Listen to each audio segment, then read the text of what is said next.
saya ganti Mas Ajis ya. Cover. Saya pin tadi Mas. Saya pin ya. Ya, baik, kita mulai ya. Nanti ke Mbak Tamara. Kosnya saya buka dulu. Bismillah. Assalamualaikum warahmatullahi wabarakatuh. Waalaikumsalam warahmatullahi wabarakatuh. Ya, alhamdulillah ya, kita bersyukur kepada Allah dengan segala kepenuhan ya, terpenuhinya segala harapan kita, alhamdulillah itu kita memuji Allah yang maha sempurna dengan segala keagungannya, dengan sifat-sifat Allah, walillahil asmaul husna fad'uhu biha. Allah memiliki kesempurnaan sifat-sifatnya di dalam asmaul husna, maka bermohonlah kepada Allah dengan cara memuja dan memuji Allah Subhanahu wa taala. Dan kita ini didorong selalu, diajarkan selalu untuk berusaha ya meniru, menjalankan berbagai perilaku terpuji, karena sesungguhnya apalagi di waktu pasca Syawal ini, maka yang bisa kita maksimalkan adalah proses meningkatkan amal ibadah kita, amal soleh kita, semampu yang kita bisa jalankan. Karena bagaimanapun di bulan Ramadan banyak hal-hal yang positif, tentu banyak fadilah, dan fadilah itu tetap mengalir manakala kita bisa istiqomahkan di pasca Ramadan.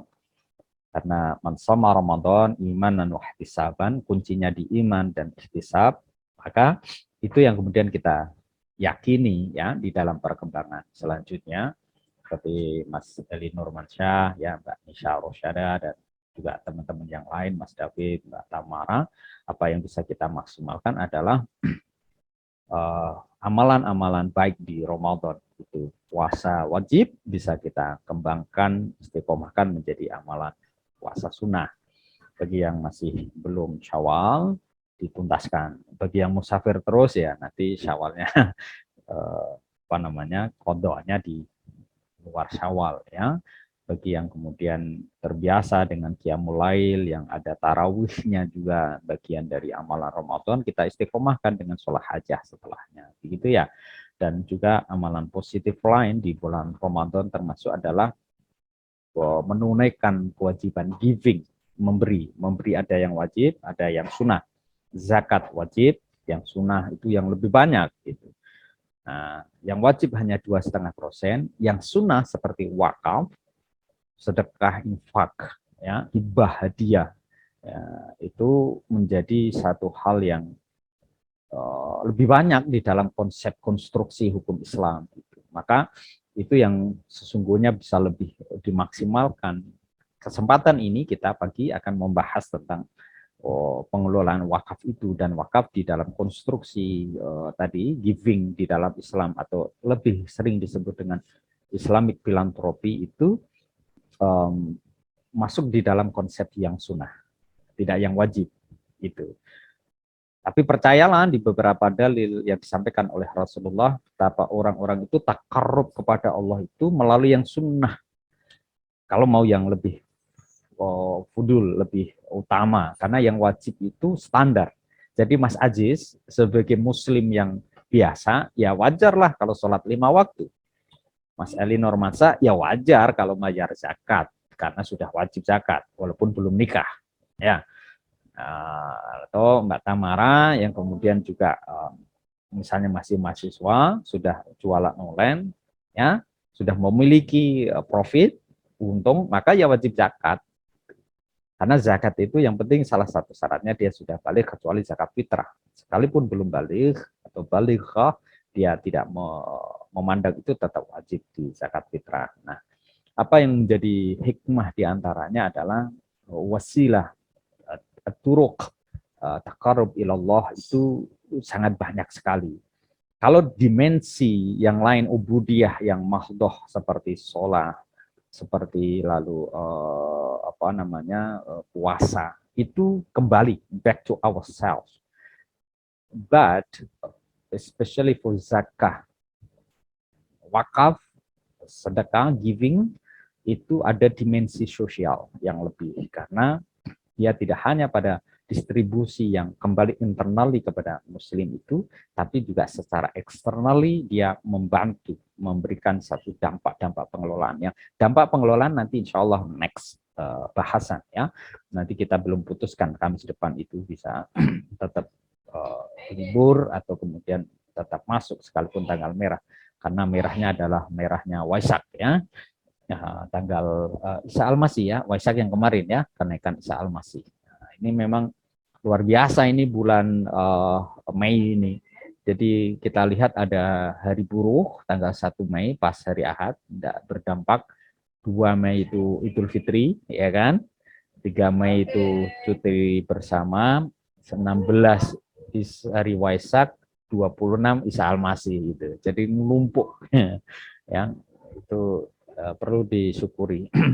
Karena banyak libur ya tanggal merah. Kalau Mas David nggak terlalu berdampak karena everyday is holiday ya, apalagi Mas Ali Normasa itu ulah yaumin utelah ya, enggak guyon.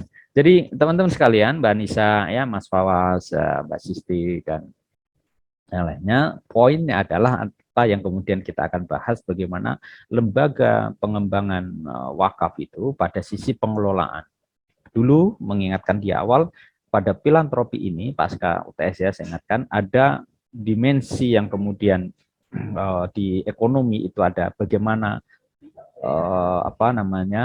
harta itu diperoleh ya, lalu harta itu baik zakat atau wakaf lalu dikelola dan bagaimana lalu didistribusikan.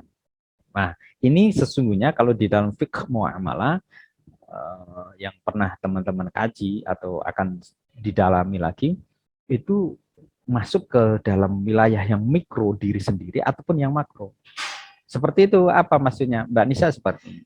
Mbak Nisa nanti sebagai ibu rumah tangga atau Mas Fawas bapak rumah tangga, ya, ketika mendapatkan harta, ketika mengelola ekonomi keluarga, maka penting untuk dicatat income keluarga itu diperoleh dari mana. Jadi halal itu 3 hal itu. Harta itu diperoleh dengan cara yang halal atau tidak. Kalau dia halal, lalu bagaimana mengelolanya? Dia halal atau tidak? Contoh pengelolaannya dipakai dengan cara yang positif atau tidak? Ya, diinvestasikan dengan cara yang baik atau tidak? Kalau diinvestasikan menjadi rentenir, wah itu haram. Walaupun gajinya sahih.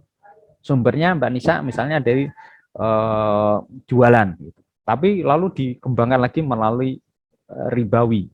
Ribawi yang paling jelas adalah rentenir tadi itu. Ya, nanti ribawi yang seperti apa akan menjadi pembahasan lain.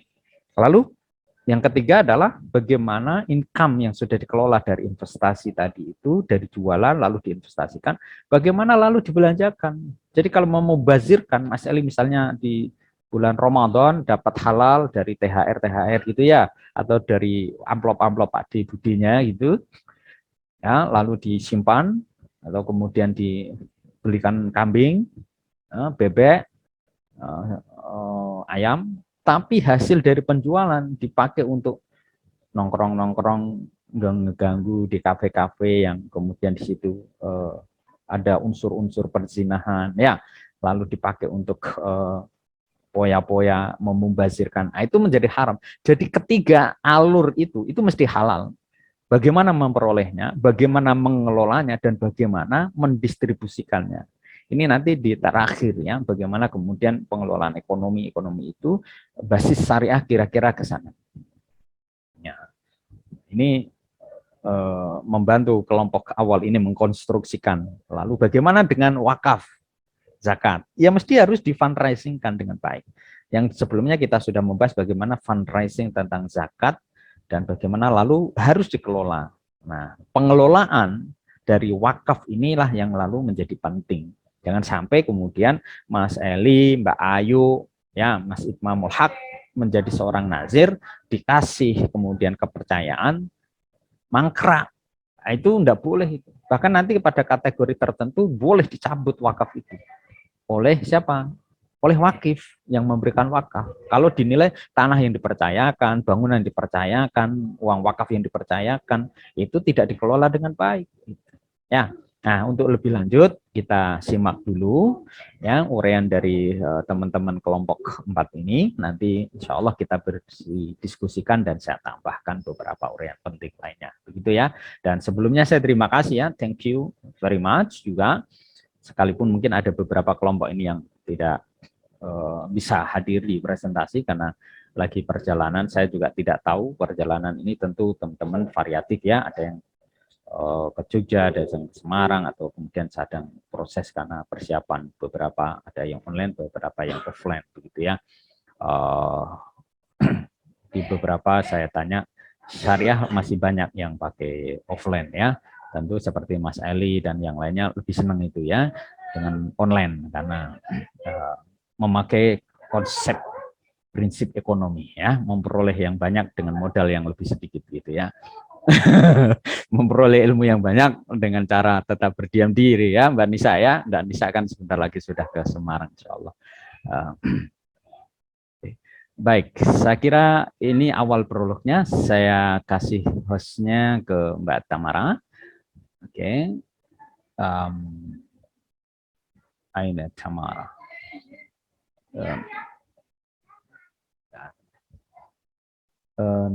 Alright. Coba bersuara Mbak Tamara, bisa nggak? Saya cari. Ada banyak nih soalnya. Give me your voice.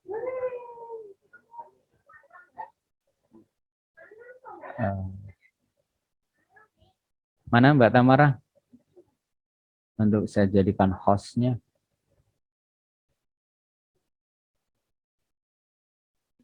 Halo, Assalamualaikum Ustadz. Ya, Mbak Hamina. Pribon, ya, co-host. Host Ini kah? Mbak Tamara Ustadz. Oh, ini pakai linknya jenengan ini, akun jenengan ya. Ini pakai Zoom-nya Mbak Uma, soalnya Zoom-nya Mbak Tamara tadi itu nggak bisa Ustadz. Suaranya Oh, nggak keluar, putus-putus. oh iya ya, lagi puasa kamu besok ya. Boten Ustadz. Iya ya, kan begitu biasanya data makin lama kan makin menguat ya. Baik, ini sudah saya jadikan host ya. Nanti setelah presentasi saya dikembalikan jadi host ya biar bisa lebih mengelola. Enggak, silakan sudah Mbak Nana. Ya. Baik. Ustadz ini kalau Ya. saya dijadikan host, mohon maaf nggak bisa. Terus? Soalnya saya juga di jalan. Ini dari kelompoknya 4 nggak ada yang bisa nggak? Terus? Mungkin kan dari kelompok 4 banyak ya. Maksudnya kelompoknya juga banyak nggih. Masa nggak ada yang bisa sama sekali ngoten. Ini saya belum bisa bantu. Nah, ini sudah saya jadikan host jenengan. Saya nanti saya kirim jadikan host Mbak Atika nggih. Nggih, mangga. Silakan. Saya aja nggak apa-apa Mbak, ke saya aja. Mbak Dewi Ayu ya? Iya. Ke hostnya ke Mbak Dewi Ayu, Mbak. Mbak Dewi Ayu nggih. Yeah. Saya jadikan Mbak Dewi. Oke. Bagi yang sedang musafir ya, sekalipun offline suaranya itu didoakan teman-temannya ya. Mudah-mudahan sampun, ya. Mbak. Sampun Mbak Dewi ya. Ustadz ngapunten nggih. Oh iya ya, nggak apa-apa. Banyakin salah dulu aja mumpung masih Syawal ya. Langsung ya, langsung terampuni ya. Kok terampuni? Langsung dimaafkan ya. Kalau manusia memaafkan, kalau Allah itu mengampuni. Ya.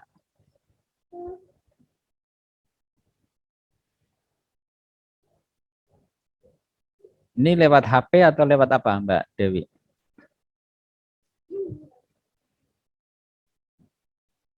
Lewat HP Ustadz, soalnya kalau di laptop sinyalnya kurang kuat. Oke. Ya.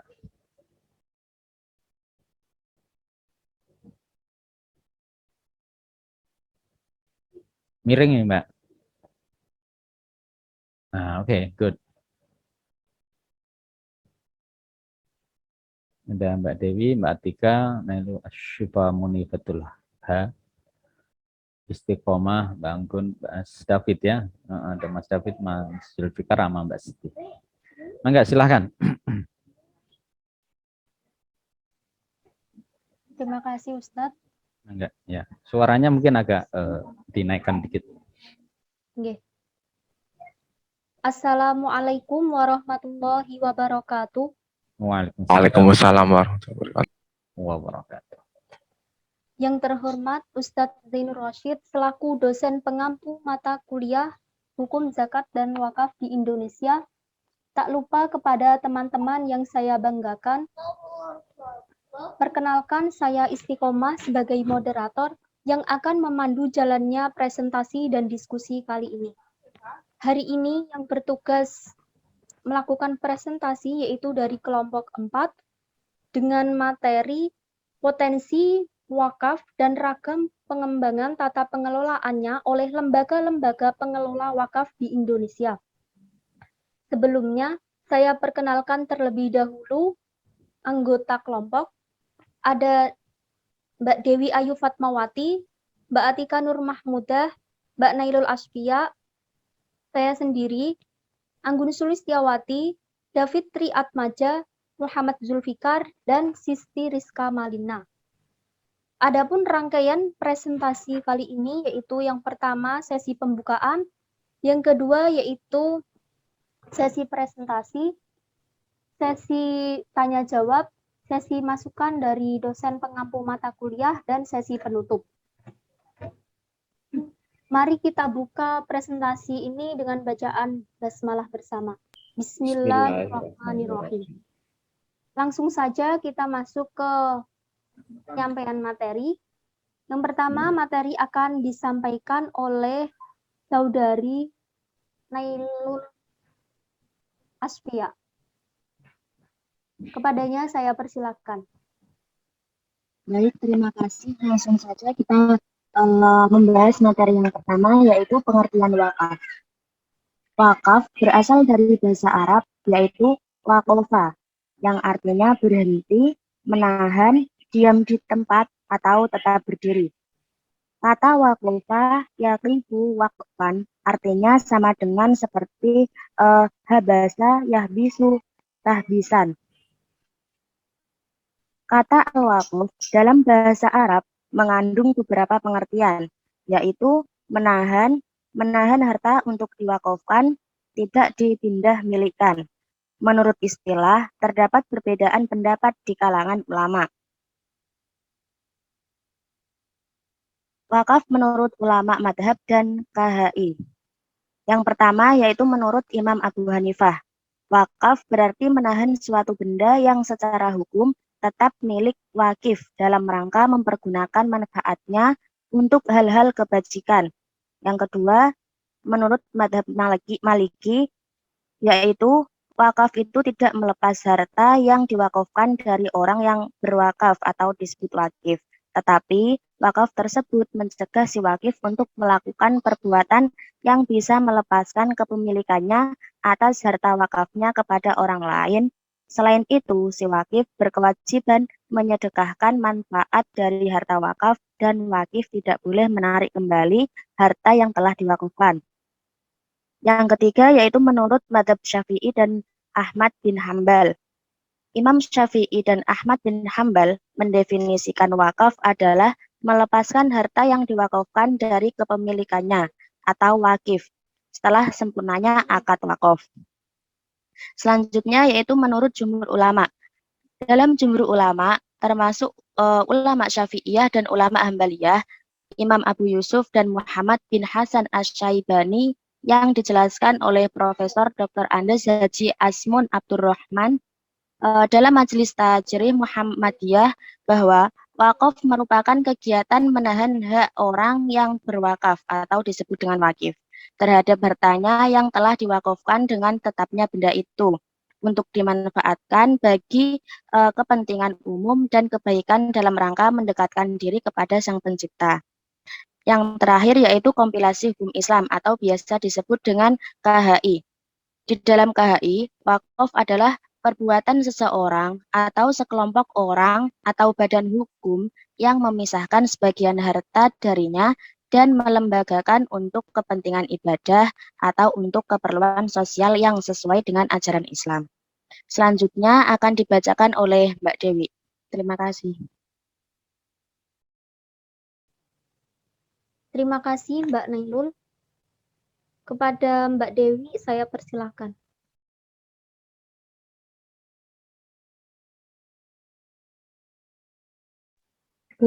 Mohon maaf Ustadz, saya izin off cam.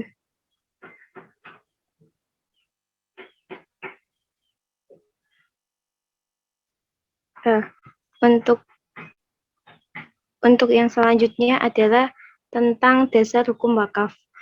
Dasar hukum wakaf berdasarkan ayat Al-Quran terdapat di dalam surat Al-Hajj ayat 77 yang bunyinya sebagai berikut. Waf'alu khaira la'alakum tuflihun. Berbuatlah kebajikan supaya kamu mendapatkan kemenangan.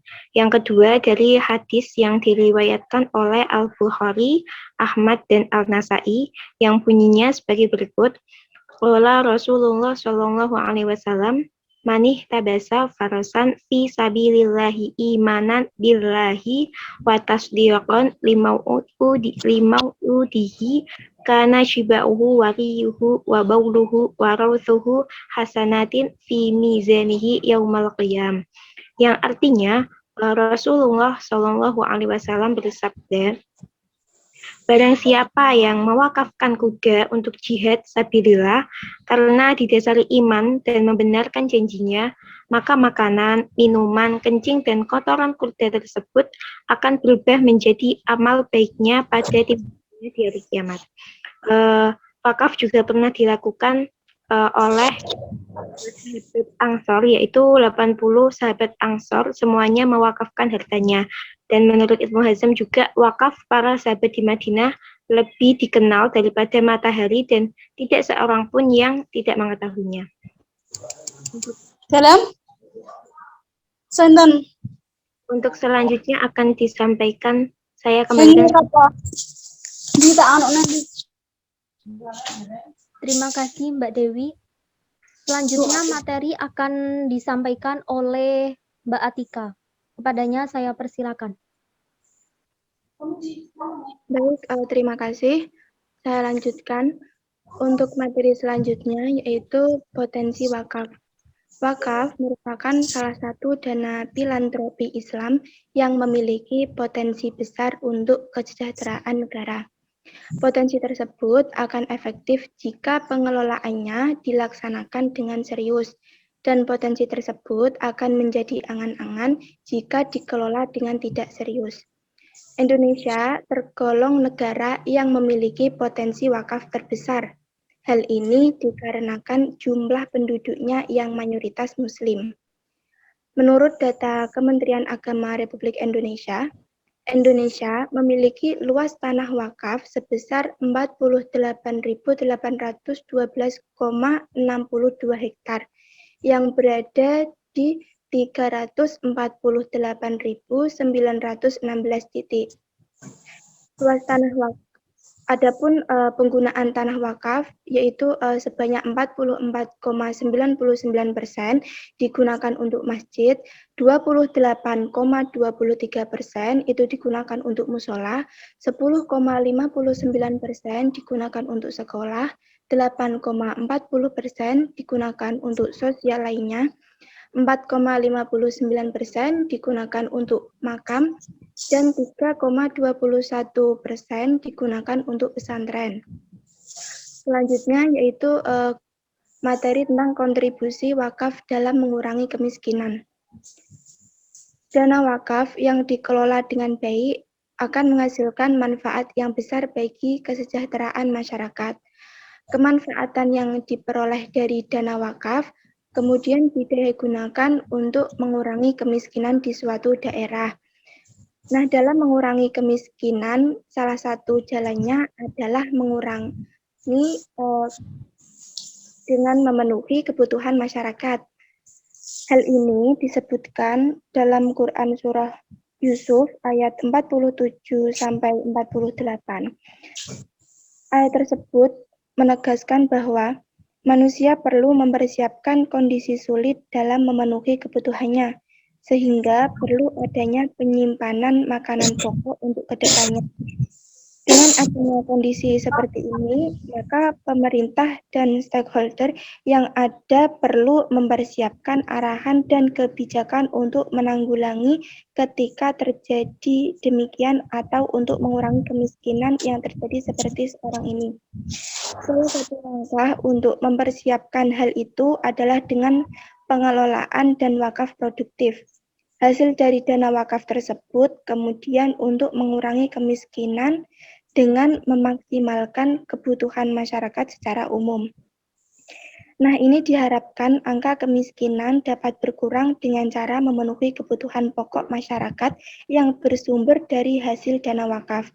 Adapun hasil dana wakaf dapat digunakan kepada masyarakat dalam bentuk yang pertama yaitu pembiayaan kepada masyarakat, pembangunan perusahaan air bersih, lahan pertanian, pendidikan, dan juga keagamaan. Untuk materi selanjutnya akan disampaikan kepada Saudara David. Oke, baik. Langsung saja dengan tema aspek hukum dan kebijakan perwakafan di Indonesia. Keterlibatan negara dalam hukum positif dalam wakaf adalah adanya Undang-Undang Nomor 38 Tahun 1999 tentang zakat dan Undang-Undang Nomor 41 Tahun 2004 tentang wakaf, di mana produk hukum di atas merupakan pijakan pasti dan kepercayaan publik dan perlindungan atas aset masyarakat. Prihatna et al. Atau 2006 ayat 82. Pentingnya undang-undang ini ditujukan untuk kesejahteraan sosial, di mana negara diwakili oleh Departemen Agama untuk mengawasi dan membimbing implementasi peraturan perwakafan dan kegiatan wakaf, seperti melakukan ikrar wakaf melalui kantor urusan agama atau KUA, mencatat harta wakaf dan membimbing para nazir, serta mengajukan perubahan jika diperlukan adanya perubahan atas harta wakaf tersebut. Peranata keagamaan ini memiliki potensi dan manfaat yang sangat besar, sehingga perlu dikelola secara efektif dan efisien guna kesejahteraan umum sesuai dengan pasal 4 dan 5 serta pasal 12 Undang-Undang Wakaf Nomor 41 Tahun 2004. Selanjutnya akan dipresentasikan oleh dasar hukum mengenai wakaf di Indonesia adalah Undang-Undang Nomor 41 Tahun 2004 dan terdaftar dalam Lembaran Negara Republik Indonesia tahun 2004 nomor 159 dan tambahan Lembar Negara Republik Indonesia nomor 4459. Sedangkan tata cara pendaftaran harta wakaf tertian dalam Peraturan Menteri Agraria dan Tata Ruang atau BPN nomor 2 tahun 2017. Next. Selanjutnya akan dipresentasikan oleh Zulfikar. Terima kasih. Oke, langsung saja. Di sini saya menyampaikan pengelolaan wakaf. Dalam mengelola wakaf diatur dalam pasal 42 sampai 44 Undang-Undang Nomor 41 Nomor 2000 Tahun 2004 tentang wakaf sebagai berikut. Poin A yaitu wajib mengelola dan mengembangkan harta benda wakaf sesuai dengan tujuan, fungsi, dan peruntukannya. Poin B, pengelolaan dan pengembangan harta benda wakaf oleh harus dilaksanakan sesuai dengan prinsip syariah dan pengelolaan dengan pengembangan harta benda wakaf dilakukan secara produktif. Poin D, dalam hal yang pengelolaan dan pengembangan harta benda wakaf diperuntukkan penjamin, maka digunakan lembaga penjamin syariah. Dalam mengelola dan mengembangkan harta benda wakaf, dilarang melakukan perubahan peruntukan harta benda wakaf kecuali atas izin tertulis dari Badan Wakaf Indonesia. Izin sebagaimana dimaksud dalam ayat 1 hanya dapat diberikan apabila harta benda wakaf ternyata tidak dapat dipergunakan sesuai dengan peruntukan yang dinyatakan dalam ikrar wakaf.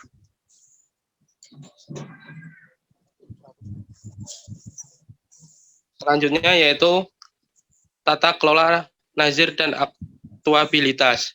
Dalam pengelolaan dan pengembangan benda wakaf secara produktif, seorang memiliki peran dan fungsi sangat fundamental.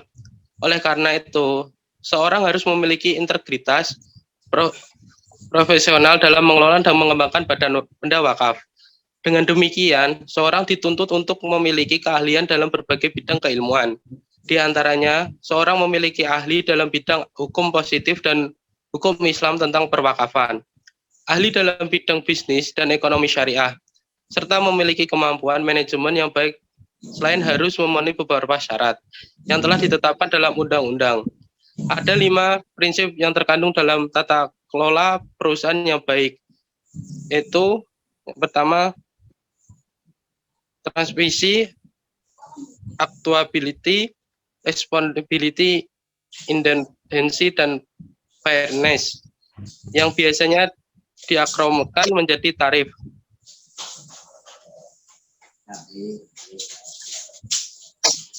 Pengelolaan wakaf di Indonesia dilakukan oleh lembaga wakaf secara khusus, mengelola wakaf dalam bentuk aset tetap dan atau wakaf tunai, serta dioperasi secara nasional dalam Badan Wakaf Indonesia atau disingkat BIW. Tugas lembaga ini adalah mengordinir dan yang sudah ada dan mengelola secara mandiri terhadap harta wakaf yang dipercayakan kepadanya. Sedangkan wakaf yang ada yang sudah berjalan di tengah-tengah masyarakat adalah bentuk wakaf benda tidak bergerak. Maka perlu dilakukan pengamanan. BIW dikelola secara profesional independen. Dalam hal ini pemerintah berfungsi sebagai fasilitator, motivator, dan regulator. Pengelolaan wakaf yang ada di Indonesia telah memiliki standar sindiasi wakaf uang profesional, tapi belum memiliki standar akuntansi yang baku. Hal ini menjadi pemikiran bersama seiring dengan perkembangan wakaf yang cukup pesat baik jumlah lembaganya maupun dana yang dihimpun. Pengelola wakaf oleh nazir dalam upaya pemberdayaan dan mengingatkan nilai tambah aset wakaf berdasarkan prinsip keadilan, kejujuran, akuntabel, mandiri, wajar, dan bertanggung jawab untuk kepentingan stakeholder, wakif, masyarakat, dan sekitarnya, dan umumnya bagi kemaslahatan umat Islam pada umumnya. Berdasarkan prinsip-prinsip syariah perundang-undangan yang berlaku, nazir yang sudah memiliki lisensi dari otoritas harus menjalankan tugasnya dengan baik, membuat petunjuk baik bersifat umum maupun khusus tentang tata kelola nazir. Setelah itu, otoritas akan melakukan monitoring dan evaluasi terhadap kinerja dan kepatuhannya pada aturan syariah yang berlaku. Terima kasih, saya kembalikan kepada moderator. Baik, terima kasih. Sekarang kita masuk ke sesi tanya-jawab. Bagi teman-teman yang ingin bertanya, silahkan unmute atau raise hand, atau bisa juga dituliskan di kolom chat.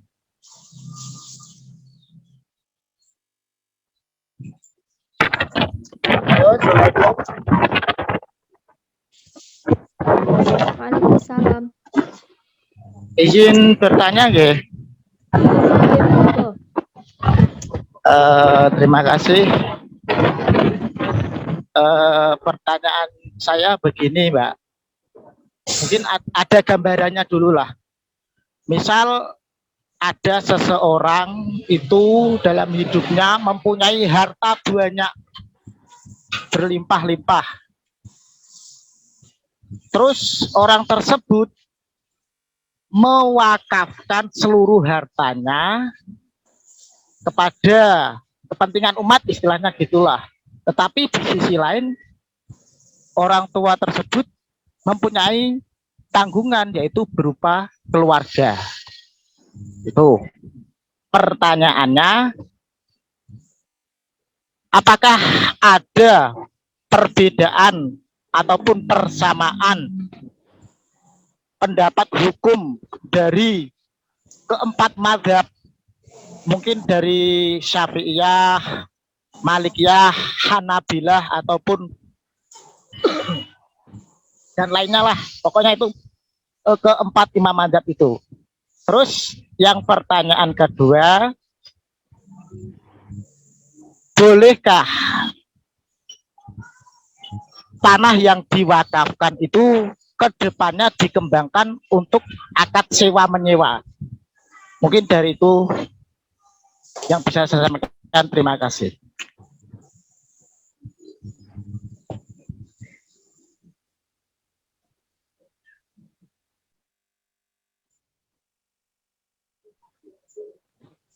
Terima kasih. Mungkin saya bacakan kembali pertanyaannya ya. Ada seseorang dengan harta yang banyak berlimpah dan seluruhnya itu diwakafkan untuk kepentingan umat. Namun di sisi lain, dia itu memiliki tanggungan untuk keluarga. Pertanyaan yang pertama yaitu, apakah ada perbedaan atau persamaan pendapat hukum dari keempat madhab? Kemudian pertanyaan kedua, bolehkah tanah yang diwakafkan itu dikembangkan untuk akad sewa menyewa? Ngoten nggih, Mas? Nggih. Baik, kami izin mendiskusikan terlebih dahulu.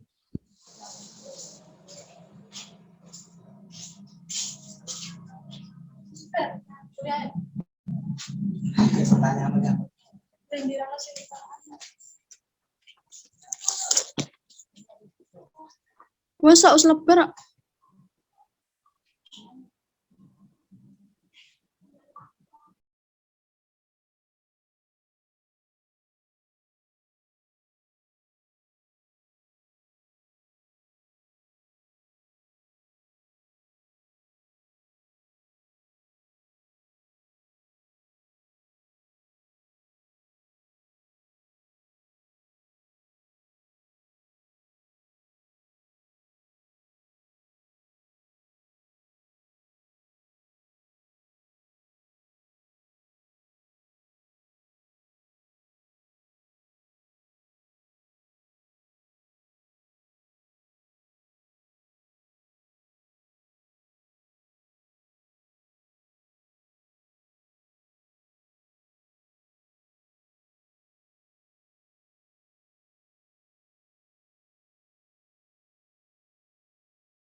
Itu berarti kepunyaan sewa aktif murni dan apabila memiliki tanggungan keluarga yang mampu oleh yang suami maka itu dahulu yang dipenuhi.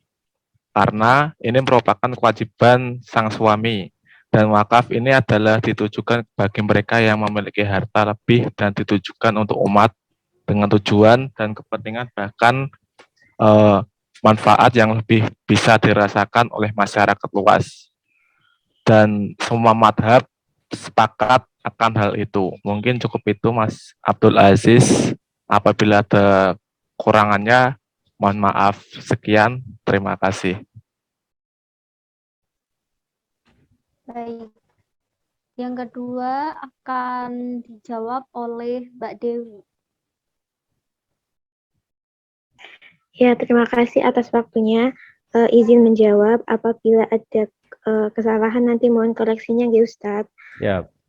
Untuk tadi pertanyaan Mas Aziz, apakah harta wakaf itu boleh untuk disewakan? Sebenarnya harta wakaf seperti wakaf benda bergerak seperti kayak mobil, terus mungkin nanti alat-alat transportasi atau mungkin alat-alat elektronik itu boleh untuk disewakan karena itu nanti masuknya ke wakaf produktif kalau nggak salah. Terus nanti manfaatnya juga bisa digunakan untuk kebermanfaatan masyarakat umat gitu. Terus Badan Wakaf Indonesia juga mulai mengembangkan pengelolaan wakaf benda bergerak yang mempunyai banyak fungsi untuk perkembangan wakaf yang lebih baik gitu. Seperti itu Ustadz. Lebihnya saya mohon maaf. Terima kasih. Wassalamualaikum warahmatullahi wabarakatuh. Assalamualaikum warahmatullahi wabarakatuh. Mas Aziz, Priwon, ada respon balik? Ya, dari kedua jawaban tersebut saya sudah menangkap jawabannya. Terima kasih. Itu mazhab yang mana? Boleh sewa dan lain sebagainya. Lebih cenderung ke mazhab siapa? Tadi disebutkan undang-undang juga tuh.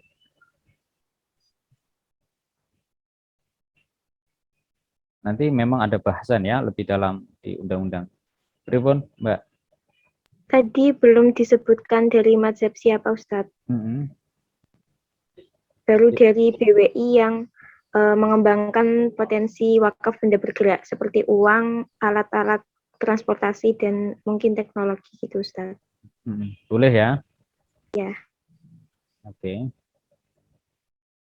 Lalu kalau itu disewakan, memakai skema apa Mbak kira-kira? Misalnya nanti mobil ya, Mas Ajis tadi dipercayain 10 mobil. Senilai 1 miliar karena mobil 2 miliar ya, mobil baru itu sekitar 200 juta misalnya. Supaya kemudian harta wakaf itu kan prinsipnya tidak boleh hilang ya. Mau profesional, produktif itu kan prinsip nomor 1, tidak boleh la yuhabu, tidak boleh dihadiahkan, la yurasu, tidak boleh diwariskan, dan juga wala yuba'u, tidak boleh dijual. Jadi kalau Mas Ajis mempercayakan Mbak Atika itu ya 10 mobil senilai 2 miliar untuk misalnya 10 tahun gitu dengan akad yang mu'akad, bukan mutlak, mu'abad ya. Mu'abad itu selamanya Mas Ajis. Jadi mobil ini diwakafkan ya, dengan wakafkan Mbak Atika selamanya gitu. Kalau mu'akad misalnya ke Mbak Istiqomah ada sekitar motor 200 motor begitu, maka itu yang mu'akad 10 tahun ditarik itu juga boleh. Jadi melihat pada skema dan jenis dari wakafnya. Tapi pertanyaan tadi saya lanjutannya ya untuk kelompok ini kira-kira supaya titipan wakaf tadi itu tidak hilang, karena wakaf tidak boleh hilang ketika diproduktifkan, caranya bagaimana?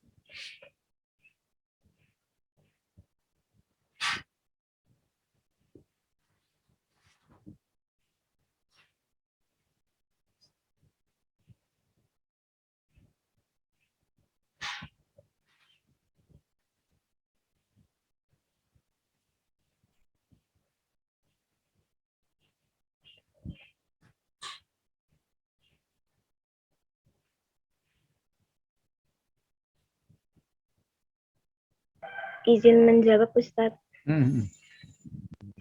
Biar biar benda wakafnya tidak hilang, berarti penyewa itu hanya menggunakan tapi tidak memiliki. Misalnya menyewa mobil, berarti penyewa itu hanya menyewa mobilnya saja, dan apabila itu nanti rusak, penyewa itu juga berhak untuk menggantinya gitu Ustadz. Begitupun juga dengan uang, misalnya pinjam uang, berarti nanti peminjam juga berhak untuk mengembalikannya sesuai dengan jumlahnya, begitu Ustadz. Mengganti, yang mengganti siapa? Nah, yang itu Ustadz, misalnya minjam berarti kan harus mengembalikan sesuai dengan pinjaman yang dipinjam. Ya, tadi kalau misalnya Mas David, Mas Ajis ya, posisinya kan wakaf ya. Oke, mewakafkan berapa? 10 mobil. Oke. Lalu ketika 10 mobil itu direntalkan, ya kan ada yang merental tuh, yang meminjam sewa. Lalu kalau mobil itu 10 disewa oleh orang 8 dan tidak balik, nazirnya kan menjadi nazir yang tidak amanah karena hilang harta wakaf tadi itu. Wakaf berupa mobil. Cara supaya posisi wakaf yang dirental dipinjam tadi tidak hilang, caranya bagaimana? Karena kan tadi barang pinjaman berupa wakaf mobil 10 tadi kan tidak boleh hilang. Harus ada itu Ustadz, harus ada kayak kesepakatan atau mungkin payung hukumnya gitu loh Ustadz. Jadi jadi nanti kayak ada, entah itu nanti ada penandatanganan atau mungkin ada akad sebelumnya, ada gini, ada syarat-syaratnya buat minjam, buat ini dan lain-lain apabila iya, itu pasti ada. Tetapi kan pada kasus misalnya rentalan mobil itu kan banyak yang digelapkan. Jadi jangan dikira di dalam dunia bisnis mobil rental itu tidak hilang, banyak yang hilang karena tidak dikembalikan, dicuri ya, atas nama disewa. Jadi kayak tadi Mas Aziz sudah serahin lah sama Mbak Atika ya, udah 10 mobil. Mbak Atika sebagai nazir kan harus mengelola secara produktif. Begitu dikelola secara produktif mobil 10 wakafan tadi itu ya direntalkan, kalau hilang mobil itu misalnya 8 tadi digelapkan oleh orang yang pinjam, misalnya yang pinjam Mas Irfan, ya udah rental ya, saya rental 3 bulan, ternyata nggak balik-balik itu, dan ternyata memang penyelundup Mas Irfan, misalnya contoh ya, Irfan yang lain bukan Irfan Afzaluddin ya, itu nggak dibalikin 3 bulan, akhirnya hilang itu karena dia memakai KTP yang fiktif, memakai alamat yang fiktif begitu. Nah ini yang bertanggung jawab kan nazir gitu. Tapi itu tidak boleh terjadi karena barang wakaf tidak boleh hilang. Nah, pada kasus yang supaya tidak hilang itu bagaimana?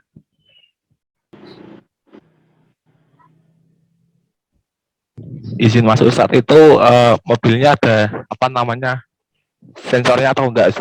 Biasanya kalau ada sensor yang bisa dilacak melalui Google Map itu bisa ditemui. Itu teknis, Mas. Itu teknis. Itu kan ada sensornya, ada polisi, ya, ada polisinya yang kalikong. Nanti saya balikin dengan membayar 50 juta. Itu banyak gitu dunia. Soalnya tadi kan kurang lengkap juga, Ustaz. Nah, ya, saya ini jadi cara yang paling mudah adalah semua aset wakaf itu harus diasuransikan. Jadi kalau hilang, maka yang akan mengganti adalah asuransi syariah. Nah, nanti misalnya pada bentuk lain, Mas David ya, kalau Mas Aziz kan tadi mewakafkan dalam rupa barang ya.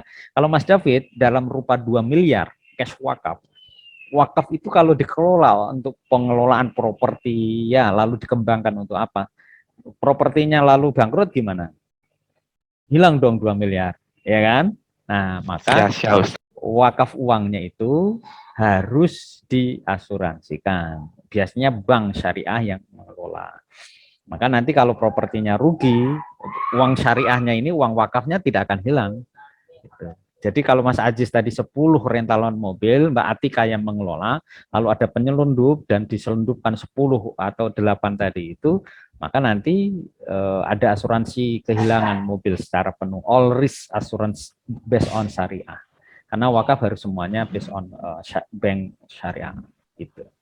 Itu maksudnya Mas David. Ya kalau ada ditaruh di sensor, ada ditaruh di bannya ya atau di bempernya itu cara lain. Ya.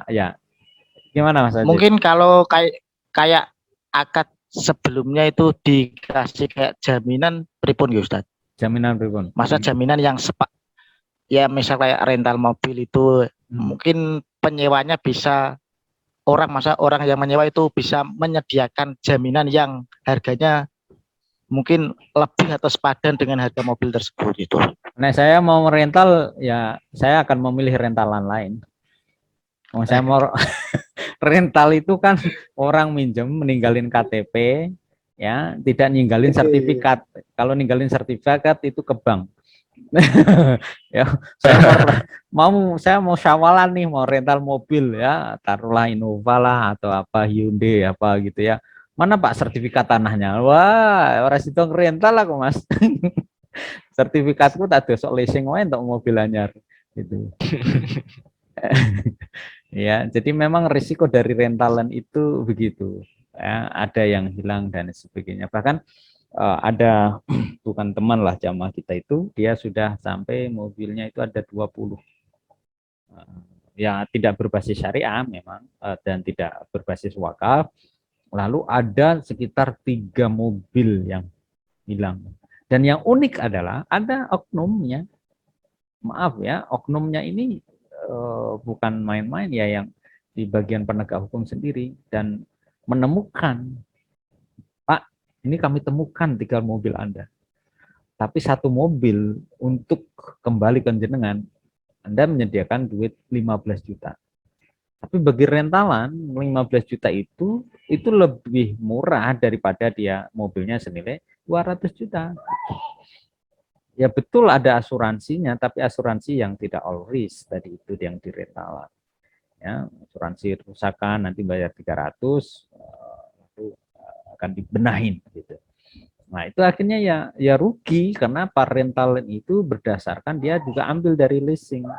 Nah, mereka berbisnis, ambil mobil per bulannya, misalnya dia harus nyicil untuk 3 mobil itu taruhlah 20 juta untuk 3 mobil, tapi dia juga sudah bisa ada pemasukan sehingga biar dia cicil dengan hasil dari mobil itu. Biasanya kerugian rental dengan main bisnis seperti itu adalah ketika keuntungan untuk dia membayar leasing tidak sesuai dengan kalkulasi yang awal. Rentalannya nggak ada yang nyewa. Akhirnya dia bulanannya terkatung-katung. Nah, itu banyak kasus tuh. Apalagi di masa pandemi begini, luar biasa dampaknya. Kira-kira gitu ya. Nah, syariah di dalam hal ini itu menjamin. Makanya kalau ada yang nanya, Ustadz, gimana asuransi syariah? Ya, itu lebih baik. Makanya sampai sekarang pun BPJS itu masih menjadi perdebatan. Kalau saya mengajar fikih muamalah baik yang di kampus lain di Fakultas Ekonomi Undip misalnya atau ini ya saya katakan bahwa asuransi syariah itu tetap beda. BPJS itu memang harus akad dari awal diniatkan. Ya, kalau Mas David lalu nggak sakit, apa nggak merasa rugi? Aku loh tiap bulan bayar 100.000 kelas 1. Aku enggak pernah sakit selama 5 tahun. Dan ini bayarin terus. Ya, kalau itu tidak diniatkan dari awal konsep bahwa saya ikut BPJS ini yang belum syariah gitu ya. Maka saya niatkan kalau saya tidak sakit saya sedang menyumbangkan uang saya 100.000 per bulan selama 5 tahun ini kepada kaum atau sahabat lain penduduk Indonesia yang sedang sakit. Karena ada mereka yang kemudian sakitnya jauh lebih banyak.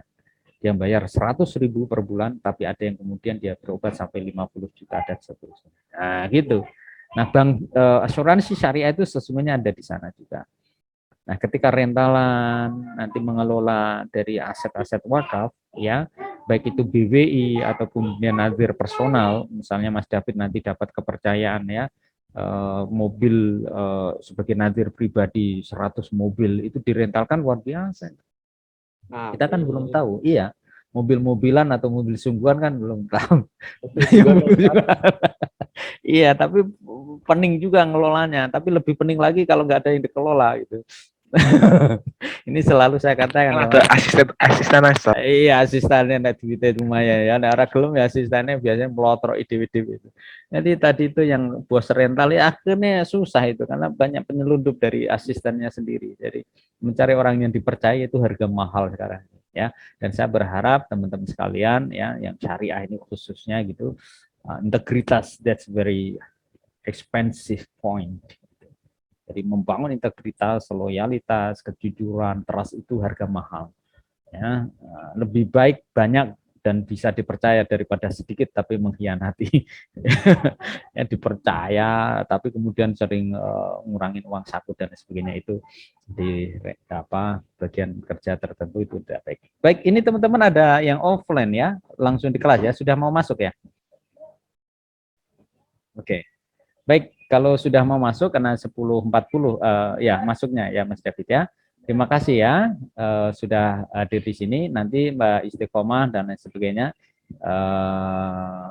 kita lanjutkan next nanti Kamis depan saya kembalikan ke teman-teman ya mayoritas hidup masuk atau enggak itu ya.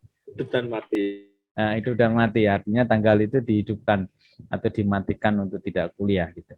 Saya tanya aja, kira-kira masuk nggak probability-nya? Gimana L? Enaknya L. 1, 2. Ya, masuk? Oke. Menyesuaikan Ustaz. Oh ya, menyesuaikan ya. Insya Allah sementara karena online, besok tanggal merah, kalau masih online, nanti bisa masuk. Tapi kalau perkembangan Kamis nanti teman-teman, aku mau liburan, enggak terang ini nanti dikabari ya. Sementara kita sepakati, kita anggap aja kenaikan Isa Al-Masih ya. Ini online tetap masuk. Nanti kalau ternyata ada hal yang teman-teman mayoritas ada yang berhalangan nanti bisa kita cancel yang masuknya Kamis depan. Begitu ya. Terima kasih teman-teman semuanya. Kasih aplaus pada kelompoknya Mas David dan lain sebagainya dengan segala ikhtiarnya. Ada yang perjalanan, ada yang sudah nyampe tapi belum on dan lain sebagainya ya. Tetap bisa mengantarkan diskusi kepada kesempatan ini Mbak Dewi Ayu Fatmawati dan teman-teman. Kita kasih aplaus ya. Ya suaranya nggak terdengar nggak apa-apa ya. Aplausnya dari hati ya. Terima kasih, kita tutup dengan bacaan hamdalah. Alhamdulillahirabbil alamin. Terima kasih. Alhamdulillahirobbilalamin. Ya. Terima kasih, Pak. Ya, assalamualaikum warahmatullahi wabarakatuh. Ya. Waalaikumsalam warahmatullahi wabarakatuh. Oke, Jangan lupa presentasi minggu depan ke kelompok 5. kelompok 5 ya. Lebih ya, siap. Makasih. Yuk.